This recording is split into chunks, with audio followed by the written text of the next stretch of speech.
I want you to think about this. I want you to think about picking 2 or 3 or 4 of your favorite places in the world that you absolutely love to be. Where are they? And how much time do you normally get to spend at those places? And how often do you get to go?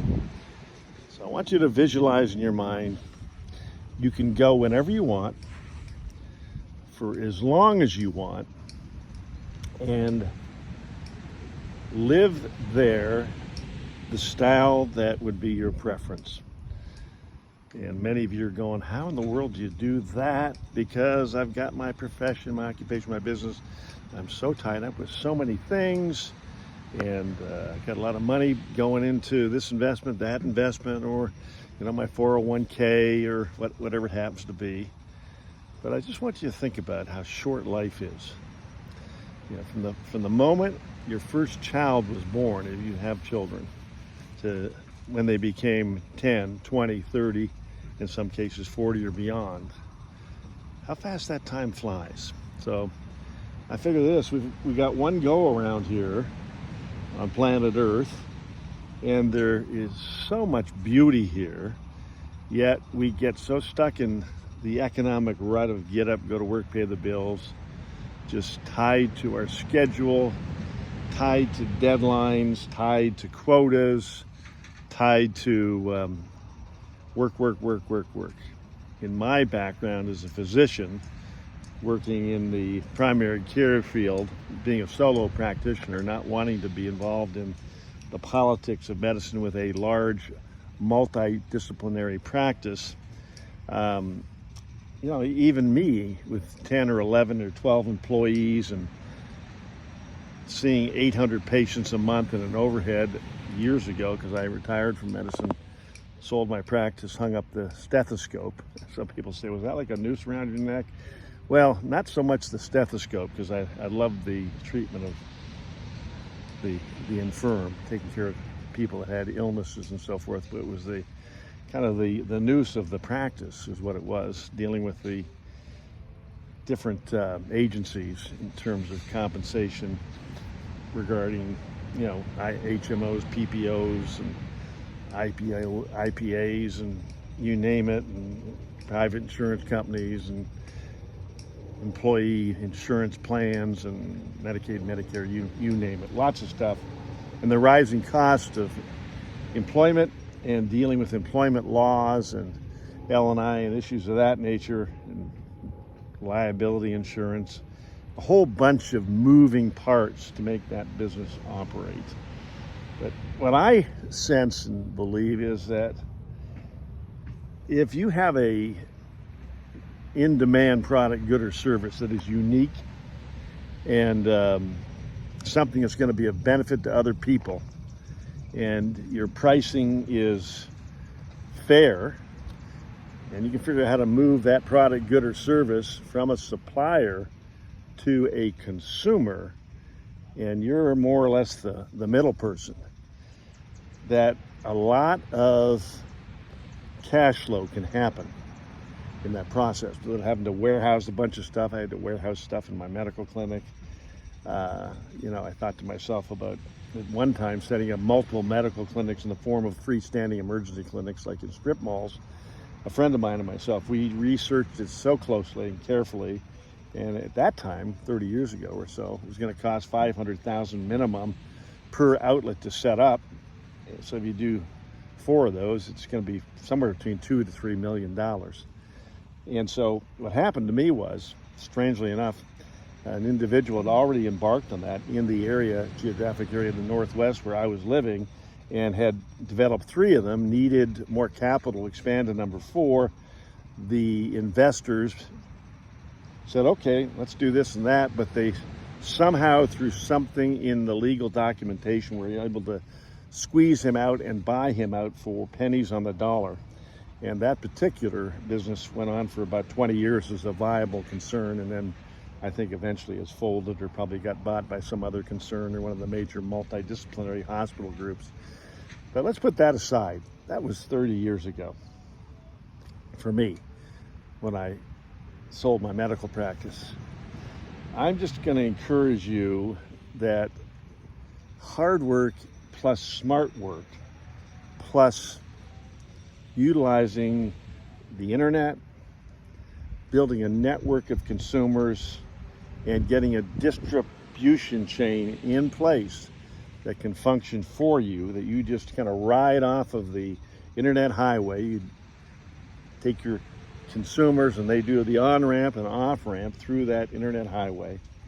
And the on-ramp and off-ramp of those products through a distribution platform, an existing, well-functioning distribution platform where it's economical to do business with them in terms of what they're going to provide, the services they provide, and what's that going to cost you in each transaction.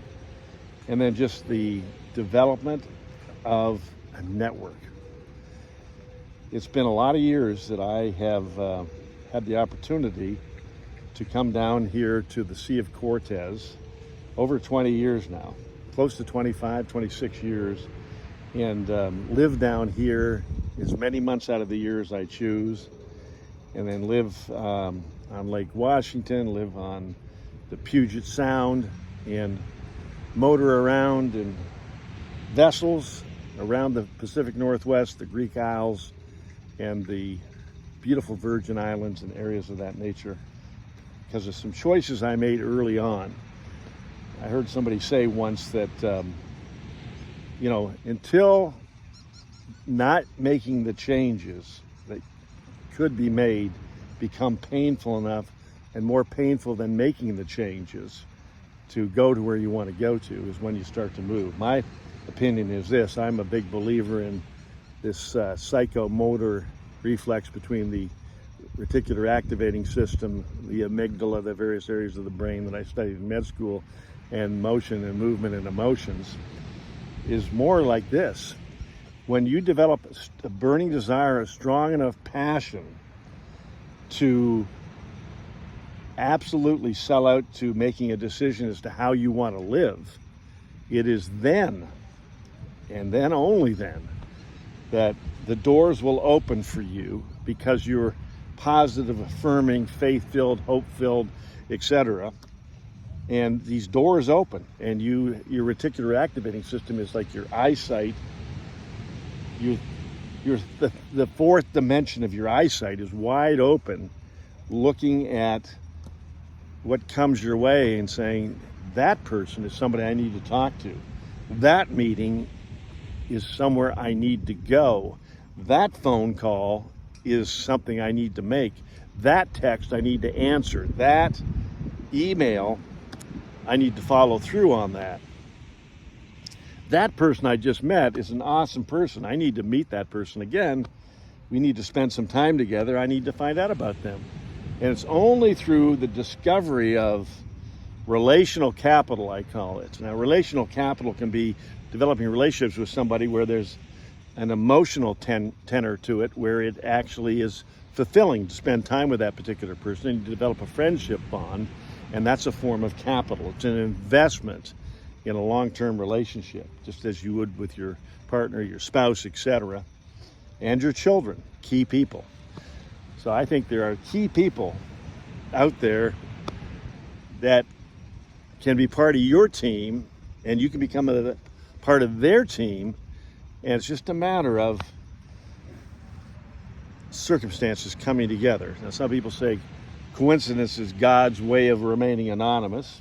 Call it what you will. I simply think that these circumstances come together because of your increasing your awareness meter, your awareness vision, and having a hope-filled desire for a better way to live. So my encouragement to you is make a decision how you want to live.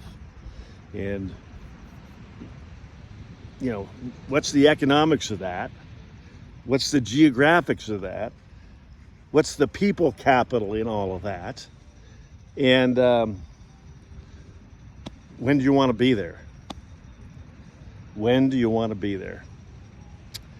So, heading off today out of Cabo back to the Pacific Northwest. Going to do a couple of conferences, one this weekend and one in entrepreneur conferences, an alliance of entrepreneurs in conferences in Minneapolis and Seattle, and then heading back down here in about 9 days and checking in with our dear mother-in-law and our pet, Ella, and then come back down here, touch down on the 29th, and resuming living how we want to live. And the 9 to 10 days that we're out back by the 49th parallel, living how we want to live, choices. So I'm going to sign off and look forward to chatting with you, reminiscing some more times, and meeting up with you and hearing your story and hearing your goals and dreams and aspirations and where you're going with it. So David Humphrey signing off. Have an awesome day from the beautiful Sea of Cortez.